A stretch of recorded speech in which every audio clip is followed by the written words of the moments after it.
Hey, this is Amber, and I'm going to discuss my film analysis for the personal identity theme. So I chose the movie The Prestige.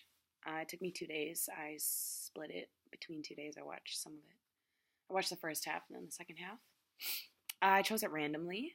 I'm glad I did because it was just absolutely mind blowing. And I'm gonna have to watch it again because of the ending. It just makes me want to rewatch it because it gave me a whole new perspective on everything. So yeah, it is a great movie for philosophical review. There is so much depth. You hear the word self-sacrifice a lot, like a noticeable amount, and that tells you a lot about how dramatic the characters are and the movie. So I saw two things in the movie: that perception can lead to revenge, and that to be free is to live a life without the desire for revenge. So, in regards to the perception issue, I referenced Descartes and his story about wax in meditation, which, as you know, is about your senses deceiving you, causing you to falsely believe things.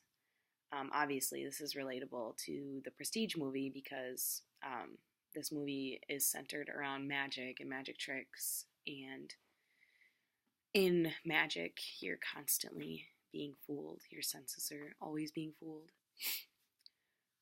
So the main character, Angier, is under the perception that Borden killed his wife, took his career, and lives a life that he should be living. So the reality is much different. There's a lot more to it, and but nevertheless, this is how Angier feels. So he lives a life of revenge, constantly trying to be better than Borden and give him what he deserves, or what he thinks Borden deserves, based on what he thinks Borden did to him. So this brings up my second point, that to be free is to live a life without the desire for revenge. Andrew spends his whole adult life trying to beat Borden and get his revenge. This obsession takes control of his life until everything he does centers around Borden. And what kind of life is this? Therefore, to be free is to have no revenge. Especially since Angier's desire ultimately led to his own death and demise.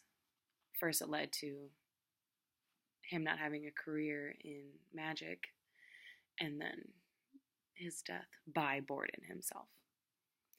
After just so many acts of revenge between the two of them. But yeah, so I do really recommend this movie. It has a lot of depth, like I said, and it's very interesting, and there's a lot of action, and it's kind of unbelievable what these people do to each other. Thanks for listening.